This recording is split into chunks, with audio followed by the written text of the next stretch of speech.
बिस्मिल्लाहिर्रहमानिर्रहीम। अल्लाह अकबर, सुभान अल्लाह, अल्हम्दुलिल्लाह, अस्तगफिरुल्लाह, अस्सलातु वस्सलाम अलैका या रसूलल्लाह सल्लल्लाहु अलैहि वालैहि वसल्लम। नाज़रीन, हमारे चैनल की एक वीडियो पे एक हमारे किसी सब्सक्राइबर का कमेंट था कि दुआओं का जहाँ तक मामला है वो अल्लाह रब्बुल इज़्ज़त की मर्ज़ी हो तो वो सुन लेता है, वरना वो नहीं सुनता। तो नाज़रीन, उस कमेंट से मुझे बेसिकली अपने दिली तौर पर बड़ा दुख हुआ, क्योंकि इस कमेंट के अंदर मुझे काफ़ी मायूसी नज़र आई कमेंट करने वाले की, कि जैसे इंसान काफ़ी मायूस हो चुका हो और उसको ये महसूस हो रहा हो कि अल्लाह उनकी दुआओं को नहीं सुन रहा। तो ये नाज़रीन, इस तरह की जो सिचुएशन होती है वो बड़ी इंसान के लिए तकलीफ़ देह होती है, और अल्लाह रब्बुल इज़्ज़त भी हमें इस सिचुएशन में नहीं देखना चाहता। नाज़रीन, अल्लाह रब्बुल इज़्ज़त ने तो यहाँ तक कहा कि ला तक़नतू मिन रहमतिल्लाह, कि अल्लाह की रहमत से कभी मायूस मत होना। तो नाज़रीन, आज़माइशें जहाँ तक आती रहती हैं वो बेसिकली आप लोगों से पहले कहा था कि आज़माइशें तो इम्तिहान होती हैं, लेकिन बाज़ लोगों को ज़ाहिर है कि ये आज़माइशें या ये जो इम्तिहान है ये बड़ा सख्त लगने लग पड़ता है। ऐसे लगता है कि जैसे ये इम्तिहान कभी ख़त्म होने वाला नहीं है। एक परेशानी जाती है तो दूसरी आ जाती है, एक परेशानी जाती है दूसरी आ जाती है, दूसरी जाती है, तीसरी आ जाती है। यानी परेशानियों के अंबार जब लगना शुरू हो जाते हैं तो ये मामलात जो होते हैं नाज़रीन बड़े ही तकलीफ़ दे हो जाते हैं। तो मैंने सोचा कि इसी मौजू पर ही वीडियो बनाऊं और आप लोगों के साथ मैं कोई ख़ास एक अमल शेयर करूं। तो नाज़रीन, इम्तिहान होता ही इम्तिहान है। इम्तिहान में इंसान को सब कुछ भूल भाल के सिर्फ़ और सिर्फ अपना पर्चा याद करना होता है। आपने भी ज़ाहिर है कि स्कूल कॉलेजों यूनिवर्सिटीज़ में पढ़ा होगा। याद कीजिए अपने इम्तिहान को दिनों को, कि जब आप लोग स्कूल कॉलेज में पढ़ते थे तो जब इम्तिहान होते थे तो खाना पीना भी मुश्किल लगता था, कपड़े पहनना, घूमना फिरना अच्छा नहीं लगता। याद क्या रहता है कि मुझे पेपर देना है, मुझे पेपर देना है, मेरे ऊपर वक्त आया हुआ है, मुझे इस वक्त को सब्र के साथ पास करना है और मेहनत करनी है। मेहनत कैसे कि ज़्यादा से ज़्यादा तालीम पे तवज्जो देनी है।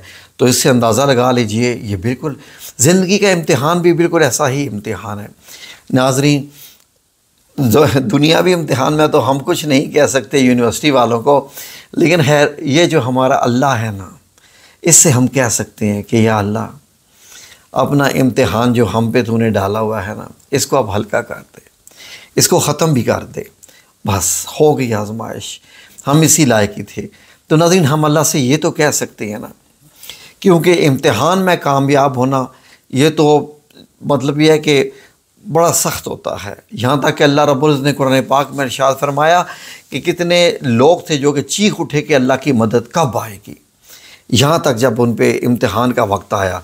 तो नाज़रीन, इम्तिहान में पास होने से मुराद ये है कि ज़्यादा मेहनत, ज़्यादा दर्जात।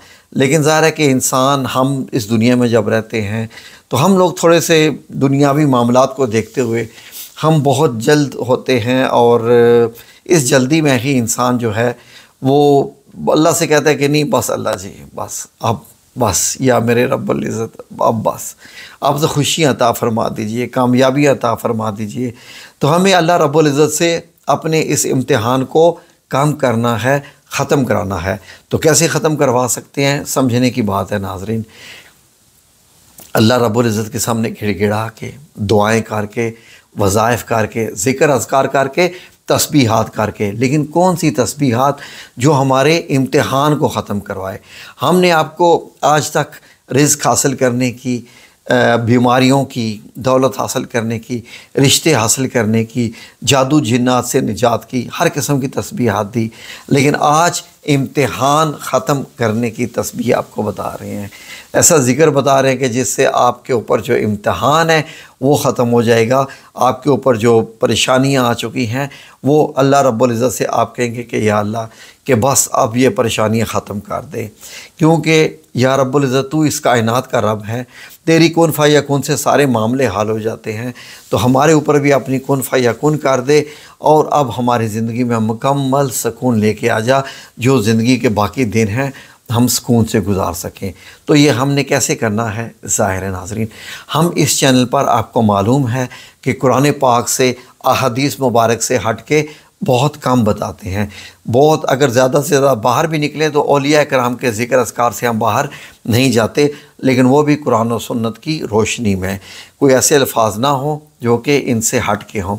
तो नाज़रीन, आपने करना क्या है, आप चाहते हैं कि अल्लाह रब्बुल इज़्ज़त की तरफ से आप पे अगर कोई बीमारियाँ आई हुई हैं, कोई परेशानियाँ आई हुई हैं, कोई किसी किस्म की बंदिश का सामना है, रुकावट का सामना है, कोई भी किसी किस्म के रिश्तों नहीं हो रहे, या गुर्बत ने डेरे डाल रखे हैं, या और भी इस किस्म की कोई बच्चों की तरफ से परेशानियाँ, बाज़ बीवियों को खामद की तरफ से होती हैं, खामद को बीवियों की तरफ से होती हैं, माँ बाप को औलाद की तरफ से होती हैं, और बाज़ दफ़ा औलाद को भी अपने माँ बाप की तरफ से आ जाती हैं।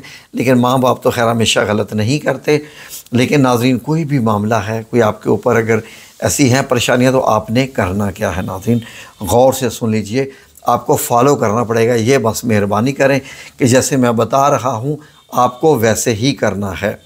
फॉलो बिल्कुल इस तरह करना है कि लफ्ज़ ब लफ्ज़। गौर से सुन लीजिए। बिस्मिल्लाहिर्रहमानिर्रहीम। नाज़रीन, सुबह जब आप फजर की नमाज़ पढ़ लें और इशराक का वक्त हो जाए, इशराक का वक्त आ जाए और इशराक का वक्त जब गुज़र जाए, तो आपने सबसे पहले तस्बीह फ़ातिमा तो ज़ोहरा रज़ी अल्लाह अन्हा 33 बार सुबहान अल्लाह, 33 बार अल्हम्दुलिल्लाह और 34 बार अल्लाहु अकबर का विर्द करना है। ठीक है जी, ये तस्बीह करनी है। और उसके बाद आपने 3 बार दरूद पाक पढ़ना है। 3 बार दरूद पाक पढ़ने के बाद आपने नाज़रीन 70 बार ये आयत पढ़नी है। 70 बार ये आयत का जुज़ पढ़ना है। स्क्रीन पे लिखा हुआ आ रहा है, वो ये है। मैं आपको इसके बारे में बताता हूँ डिटेल से। रब्बना ला तुआखिज़ना इन नसीना औ अख्ताना, रब्बना वला तहमिल अलैना इसरन कमा हमलतहु अलल लज़ीना मिन क़ब्लिना, रब्बना वला तुहम्मिलना मा ला ताक़त लना बिह वअफ़ु अन्ना वग़फ़िर लना वरहमना अंत मौलाना, अंत मौलाना। बस यहाँ तक। ये आपने 70 बार इस आयत की तस्बीह करनी है। बड़ी खूबसूरत आयत है। आपको मालूम है ये क्या आयत है? ये कहाँ से मैं आपको बता रहा हूँ? जी नाज़रीन, गौर से सुनिए। ये है सूरह अल बकरा की आखिरी आयत नंबर 286। ये उन आयात में से है जो अल्लाह रब्बुल इज़्ज़त ने शब महराज को नबी करीम को तोहफ़े में दी थी। ज़रा इसका मतलब तो सुन लीजिए। इसके पहले वाली आयत का सुनेंगे तो आपको पता चलेगा इसका मफ़हूम क्या बन रहा है, मतलब क्या है। ये जो मैंने आपको आयत दी है, इसके पहले वाली आयत में है ला युकल्लिफुल्लाहु नफ्सन इल्ला वुसअहा लहा मा कसबत व अलैहा मक्तसबत। पहले तो अल्लाह रब्बुल इज़्ज़त ने इन आजमाइशों की थोड़ी सी जो है ना, वो हमें जो है गोश गुजार हमारे किया है कि अल्लाह किसी इंसान को उसकी ताकत से ज़्यादा तकलीफ़ नहीं देता। अच्छे काम करेगा तो उसका फ़ायदा उनको मिलेगा, और बुरे करेगा तो इसका उनको नुकसान मिलेगा। अल्लाह रब्बुल इज़्ज़त ने ये फरमा दिया कि अल्लाह किसी ताकत से बढ़ के उसकी तकलीफ़ नहीं देता। लेकिन हम अब ये कह रहे हैं कि या अल्लाह हमारी तकलीफ़, हमारी ताकत से मामला बढ़ गया है।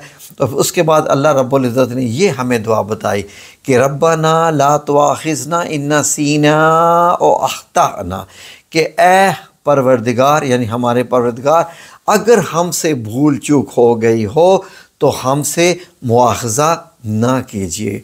मुआख़ज़ा का मतलब यह है कि उसका हमें जो है वो हमसे उसी वक्त ही, इम्तिहान का जो होता है ना कि सिला, हाँ जी, उसी वक्त ही हमारी पकड़ ना कीजिएगा।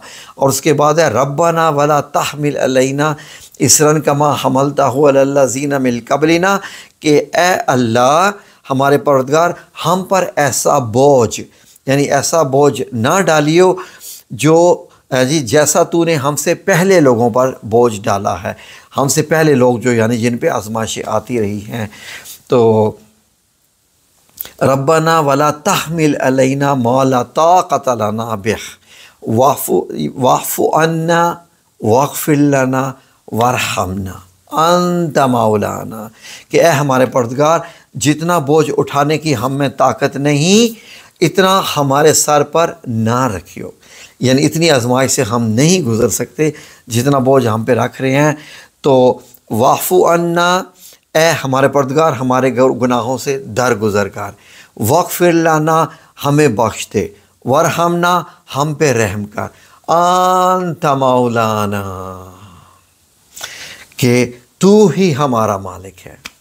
مولانا کا مطلب ہوتا ہے مالک، اندازہ لگائیے، انت مولانا آپ نے یہاں تک کرنی ہے، لیکن اس کے ساتھ آگے کی یہ بنتی ہے فانصرنا علی القوم الکافرین، اور ہم کو کافروں پر غلبہ نصیب فرما۔ تو ناظرین کتنی خوبصورت اتنا خوبصورت یہ عمل ہے، اتنا یہ خوبصورت عمل ہے کہ اللہ رب العزت نے یہ تحفے میں عطا کیے اپنے حبیب کو، کہ جب آپ صلی اللہ علیہ وسلم معراج شریف پہ گئے تو پھر تحفہ لینے والا کون؟ نبی کریم صلی اللہ علیہ وسلم۔ تحفہ دینے والا کون؟ اللہ رب العزت۔ اور تحفہ کیا؟ یہ سورہ البقرہ کی آیت۔ سبحان اللہ، کیا ہی بات ہے ناظرین، اتنی سی بات ہے۔ آپ نے روزانہ صبح اس کی 70 بار تسبیح کرنی ہے اس آیت کی، اور جب تسبیح کر لیں 70 بار تو پھر 3 بار درود شریف پڑھ کے دعا کرنی ہے۔ دعا نہ بھی کریں، اس کے اندر سب کچھ موجود ہے، اس کی آیات ہی ایسی ہے۔ اس سے بڑی تو دنیا میں کائنات میں کوئی دعا ہی نہیں ہے۔ اس سے بڑھ کے میں لٹرلی کہہ رہا ہوں، سمجھ لیجئے، کوئی میں چیلنج کرتا ہوں سب کو، اس سے بڑھ کے کوئی دعا ہے تو بتائیں، اتنی زبردست دعا۔ تو پھر نہ بھی ہاتھ اٹھائے تو بس آمین ہی کہہ دیجئے، بس آپ کا کام ہو جائے گا۔ اور یہ آپ نے کم از کم آپ نے یہ 14 دن تک یہ کرنا ہے، 14 دن تک، 40 دن تک۔ انشاءاللہ آپ کے اوپر سے آزمائشیں اتر جائیں گی اور آپ کامیاب بھی ہو جائیں گے ان آزمائشوں میں۔ میری اللہ رب العزت سے ان مبارک گھڑیوں میں دعا ہے، آمین یا رب العالمین۔